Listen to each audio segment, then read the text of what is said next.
Now that we've seen the different types of circumferential and bar clasps that are available, we have to know what are the factors that are going to affect when we use them and what kind of retention they're going to provide.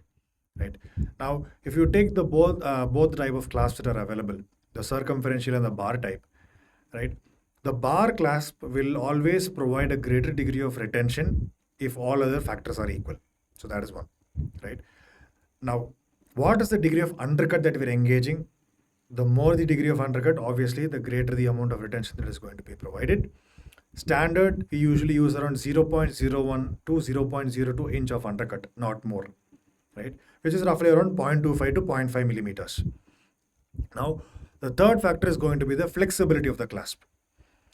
The flexibility of the clasp is going to depend on various factors like clasp length, the cross section of the clasp, the taper, meaning how thick it is at the point of origination and how thin it becomes towards the terminus, the cross section, the curvature of the clasp in spatial planes, meaning is it a straight clasp or does it curve along with the tooth, right? And obviously the metallurgical properties or the modulus of the alloy that we use for the fabrication of the cast clasp.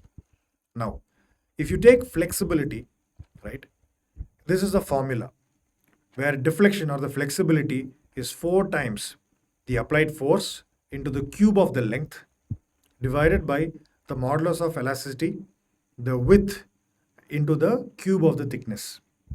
So from this you can see that the greater the length, the greater the deflection by an order of 3 times the magnitude.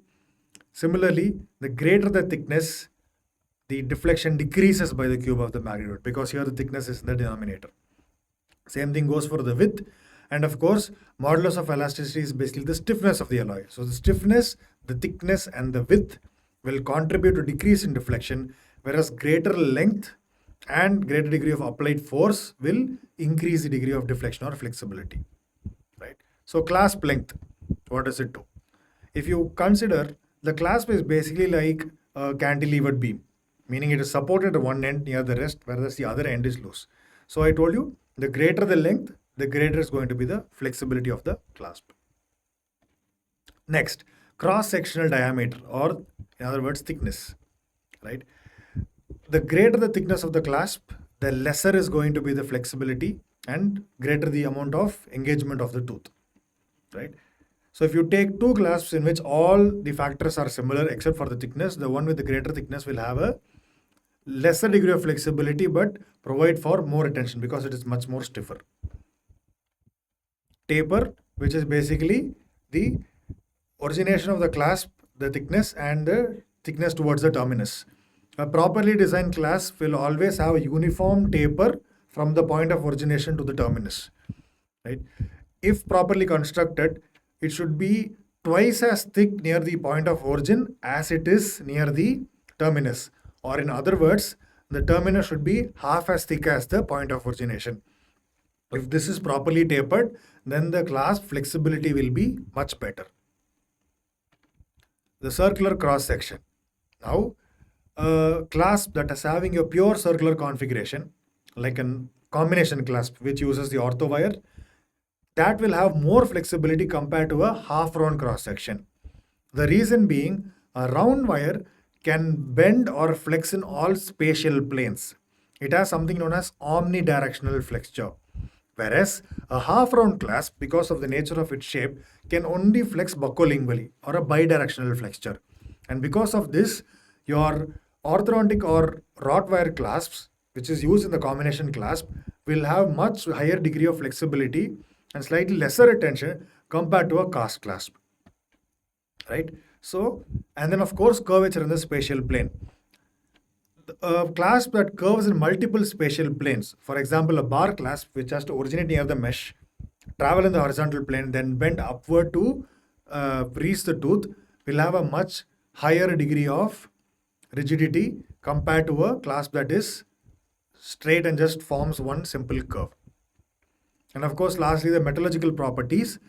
A cast clasp made of molten gold will obviously be much more flexible because gold is a much softer metal compared to something that is made of a base alloy like a chrome cobalt or a nickel chromium. All right. Now, We have talked about so much. How do we end up approaching a case? We have studied about these various components. We have studied about what are they used for, what are the indications. But that does not matter much unless we're able to transfer that into a clinical case. Correct? So when I have a case, how do I go about surveying and how do I go about assessing how the case can be done? Now, first we have to know what is surveying. In architectural principles, they basically survey a plot of land to assess its suitability for construction.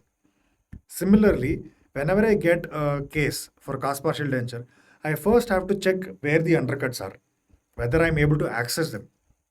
What is the depth of the undercut I'm going to use for clasp retention?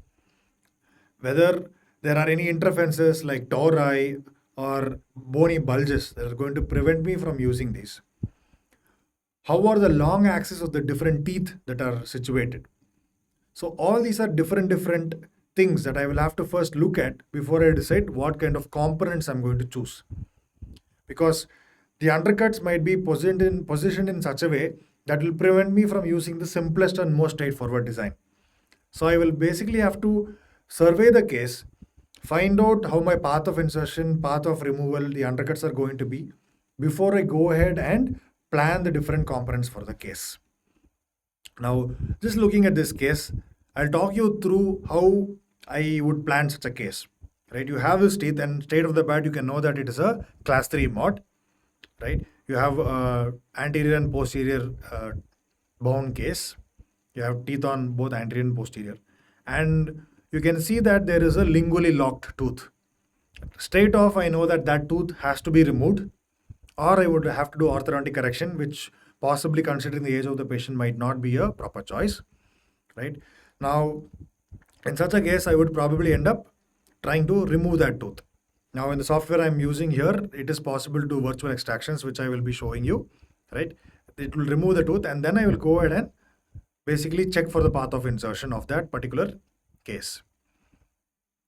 Now, I would probably want lingual bar there, but then that lingual bar would be affected by the tooth there, so I end up going and planning to remove the tooth. I would end up removing the tooth, right? So, okay, now the tooth is gone. I can go ahead and plan the remainder of my case as normal. I'm just assessing where the undercuts are present. Obviously, I have 4 abutments which have been prepared to receive receipts, right? The software automatically gives me the straight path of insertion, and based on this, it shows me where the undercuts are, right? The thin vertical line shows the true vertical axis, whereas the solid line shows the path of insertion that is correctly selected. Now, if you notice, the teeth are also slightly inclined labially, and so that solid blue line is actually in tandem with the path of insertion. Wherever you see these red, orange, and yellow marks, it shows the degrees of undercut, which you see on the bar on the right.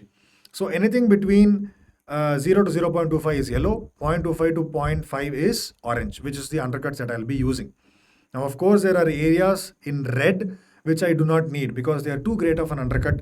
If I engage a circumferential clasp into that, or cast clasp into that, the amount of undercut will just be too great for me to use, right? So I am assessing, okay, different tilts, seeing that, okay, this particular path of insertion might be obtainable to use. If I end up changing the path of insertion, obviously you can see that the position of the undercut will change. But I cannot necessarily use a path of insertion that is too tilted for me to seat a CPD and remove a CPD.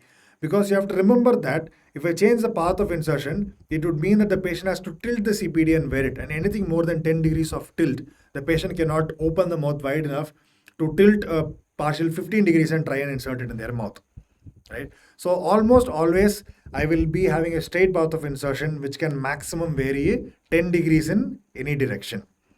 So in a relatively straight path of insertion, everything looks ideal. The amount of undercut I need on the buccal is roughly in the region of 0.25 to 0.5, which is what I need. So I will end up going on to the next stage, which is basically choosing this path of insertion and then going ahead and blocking out the case. Right. So this is basically how you think, right? You look at a case, you see where the undercuts are, you decide, okay, whether this is a class 3 or a class 2 case, and then you go ahead and plan the case. Now, when you go about designing it, you have certain principles and you have certain philosophies, right? The principles are basically theoretical things where basically you need to have a proper foundational knowledge. You need to do examination diagnosis of the patient. You need to execute a proper treatment plan. In the rehabilitative phase, you restore the proper form and function and you maintain that. That are your principles behind which you follow. Now, when it comes to philosophies, these are basically schools of thought, of which different authors are proposing you have to design your CPD to work in such a way that it does not cause harm to the mouth. And for that, you do these certain things.